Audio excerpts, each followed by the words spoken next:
بسم اللہ الرحمن الرحیم۔ عائشہ اسلامک ہسٹری کی پیاری بہنوں اور بھائیوں، السلام علیکم ورحمۃ اللہ وبرکاتہ۔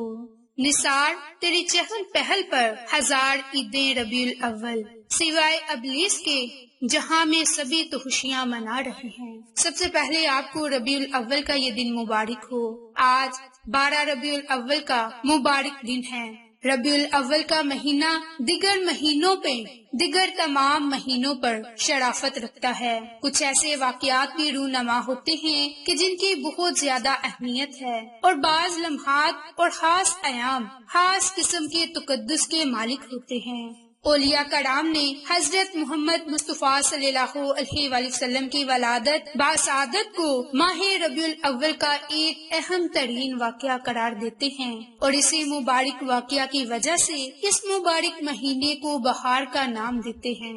بنی نوح انسان کو دین اسلام کے ذریعے اللہ تعالیٰ کی جتنی برکات اور مہربانیاں حاصل ہوئی ہیں، وہ کمال ترین انسان جن کے حضرت محمد مصطفیٰ صلی اللہ علیہ وآلہ وسلم کی مقدس وجود کی برکت کی وجہ سے ہیں کہ جو اس مہینے میں اس دنیا میں تشریف لائے۔ اس مہینے کی شرافت دیگر تمام مہینوں سے زیادہ ہے، اور یہ مہینہ حقیقت میں مہینوں کی بہار ہے، کیونکہ نبی کریم صلی اللہ علیہ وآلہ وسلم کے نورانی وجود کی وجہ سے ہی تمام شرافتیں، رحمتیں دنیاوی اور آخرت کی عنایت اور نبوت، امامت، قرآن اور شریعت نازل کی گئی۔ یہ مہینہ باقی تمام مہینوں سے افضل ترین مہینہ ہے۔ میری بہنوں اور بھائیوں، آج ماہ 12 ربیع الاول کی 12 تاریخ کا دن ہے، اور اس دن رسول اللہ صلی اللہ علیہ وآلہ وسلم کی ولادت باسعادت ہوئی۔ اس روز 2 رکعت نماز مستحب ہیں کہ جس کی پہلی رکعت میں سورت الحمد کے بعد 3 مرتبہ سورت کافرون پڑھا جائے، اور دوسری رکعت میں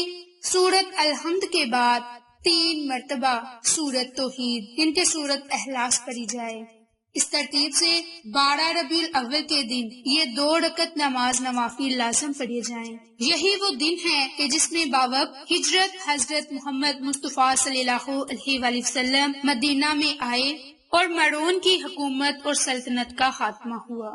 اس مبارک مہینے میں بہت ہی اہم واقعات رونما ہوئے، جیسے کہ اسلامی سال کا یہ تیسرا مہینہ جو اپنے فیض و برکات کی بدولت ایک مبارک مہینہ ہے، اور اس مبارک مہینے کی وجہ تسمیہ یہ ہے کہ اس مہینے کی 12 تاریخ کو ہمارے پیارے نبی حضرت محمد مصطفیٰ صلی اللہ علیہ وآلہ وسلم اس دنیا میں تشریف لائے۔ اسی مبارک مہینے میں آپ کا نکاح حضرت خدیجہ سے ہوا، اور اسی ماہ میں 13 تاریخ کو اسلام کی پہلی مسجد قباء اور 18 تاریخ کو مسجد نبوی کا سنگ بنیاد رکھا، اور ان مساجد کی تعمیر میں صحابہ کے ساتھ مل کر آپ صلی اللہ علیہ وآلہ وسلم نے حصہ لیا۔ آج انسانی تاریخ کی یہ سب سے بڑی خوشی ہے۔ اتفاق سے یقیناً یہ اعزاز اور مقام کسی دوسرے مہینے کا نہیں، اس لیے اس مبارک مہینے کو ربیع الاول کا مہینہ کہا گیا۔ یہ عظیم فضیلت اور حیثیت اس مبارک مہینے کے لیے کافی ہے۔ میری بہنوں اور بھائیوں، مومن کے لیے ہر لمحہ ہی ربیع الاول کا مہینہ ہے۔ بہت سے مسلمانوں کو لگتا ہے کہ جب ربیع الاول آتا ہے تو انہیں حضور نبی کریم صلی اللہ علیہ وآلہ وسلم کی محبت اور پیار یاد آ جاتا ہے، انہیں سیرت کی ملاقاتیں یاد آ جاتی ہیں، درود شریف کے اہتمام کا جذبہ پیدا ہوتا ہے، یہاں تک کہ نبی کریم صلی اللہ علیہ وآلہ وسلم کی محبت کے اظہار کے نئے نمونے دکھائے جا سکتے ہیں۔ تو ذرا سوچیں کہ حضور نبی کریم صلی اللہ علیہ وآلہ وسلم کے ساتھ محبت کا سلسلہ اور اس کا اظہار صرف ربیع الاول کے مبارک مہینے میں ہے؟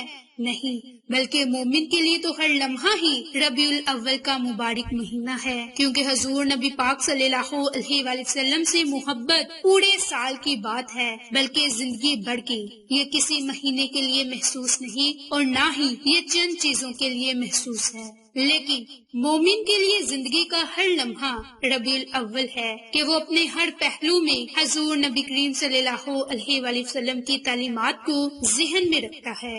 حضور صلی اللہ علیہ وآلہ وسلم کی محبت کے تقاضوں اور ان کی تعلیمات کے خلاف نہیں، بلکہ حضور نبی کریم صلی اللہ علیہ وآلہ وسلم سے محبت ہر لمحہ مومن کے لیے عید کا دن ہے۔ تو میری بہنوں، خاص طور پر عید میلاد النبی کے دن کثرت کے ساتھ درود پاک پڑھا کریں۔ اس کے علاوہ اپنی زندگی کا معمول بنا لیں کہ نبی پاک صلی اللہ علیہ وآلہ وسلم پر درود پاک کا نذرانہ پیش کرتے رہیں تاکہ ہماری دنیا اور آخرت سنورتی جائے۔ تو میری بہنوں اور بھائیوں، نماز ظہر کے بعد آپ نے آج یہ 2 رکعت نماز نوافل لازم ادا کرنے ہیں، اور جب آپ 2 رکعت نماز نوافل ادا کر لیں تو آپ نے 1 مرتبہ سورت یاسین مبارک کو پڑھ لینا ہے، اور سورت یاسین مبارک کے اول میں آخر میں درود پاک پڑھ کر اللہ تعالیٰ سے کسی بھی جائز حاجت کے لیے، جائز مقصد کے لیے خصوصی دعا مانگ لیں، انشاءاللہ آپ کی ہر دعا قبول ہوگی۔ میری بہنوں اور بھائیوں، آپ نے آج نماز ظہر کے بعد یہ 2 رکعت نماز نوافل لازم ادا کرنے ہیں، یعنی کہ آپ طریقہ کار دوبارہ دھیان سے سن لیں۔ آپ نے یہ 2 رکعت نماز نوافل صالحہ ثواب کی نیت سے پڑھنے ہیں۔ آپ نے پہلی رکعت میں سورت فاتحہ کے بعد 3 مرتبہ سورت کافرون، اور دوسری رکعت میں سورت فاتحہ ادا کرنے کے بعد 3 مرتبہ سورت اخلاص پڑھنی ہے، اور اللہ تعالیٰ سے اپنے کسی بھی جائز مقصد کی خصوصی دعا مانگنی ہے۔ جب آپ یہ 2 رکعت نماز نوافل پڑھ لیں، پھر آپ نے 1 مرتبہ سورت یاسین اور 100 مرتبہ درود پاک کا نذرانہ پیش کرنا ہے، اور اللہ تعالیٰ سے رو رو کر، گر گڑا کر، نبی کا واسطہ دے کر، نبی کا وسیلہ دے کر اللہ سے دعا مانگنی ہے کہ مولا، ہم نے جو بھی ذکر اذکار کیا، اگر اس میں کوئی غلطی کوتاہی ہو گئی تو اسے معاف فرما اور اپنی بارگاہ میں قبول فرما۔ اے ہمارے رب، ہمارے تمام گناہوں کو معاف فرما، ہمارے نبی کے صدقے ہمارے گناہوں کو معاف فرما، اور ہمیں آئندہ ہر برائی سے محفوظ رکھ، ہر قسم کے شیطانی وسوسوں سے محفوظ رکھ، اور دین اسلام پر چلنے والا بنا، حضور نبی کریم صلی اللہ علیہ وآلہ وسلم کی بتائی ہوئی سنتوں پر عمل کرنے والا بنا دے۔ اے ہمارے رب، ہماری ہر دل کی مراد کو پورا فرما دے، ہماری تمام تر حاجتوں کو پورا فرما دے، اور اپنی بارگاہ میں ہمارے اس ذکر کو، ہمارے اس درود پاک کو قبول اور منظور فرما، آمین۔ میری بہنوں، آپ اس انداز میں اپنے الفاظ میں اللہ سے دعا مانگے۔ کسی بھی حاجت کی طلب ہے، اولاد کی حاجت ہے، اولاد نافرمان ہے، اسے راہ راست پر لانا چاہتے ہیں، جائز مقدمات میں کامیابی چاہتے ہیں، جائز مقاصد میں کامیابی چاہتے ہیں، تو 12 ربیع الاول کے دن آج ظہر کے بعد یہ عمل، یہ وظیفہ لازم کریں، انشاءاللہ آپ کو فائدہ ضرور ہوگا۔ تو میری بہنوں اور بھائیوں، آپ کو یہ ہماری ویڈیو پسند آئے تو اسے لائک، شیئر اینڈ سبسکرائب کریں۔ جزاک اللہ۔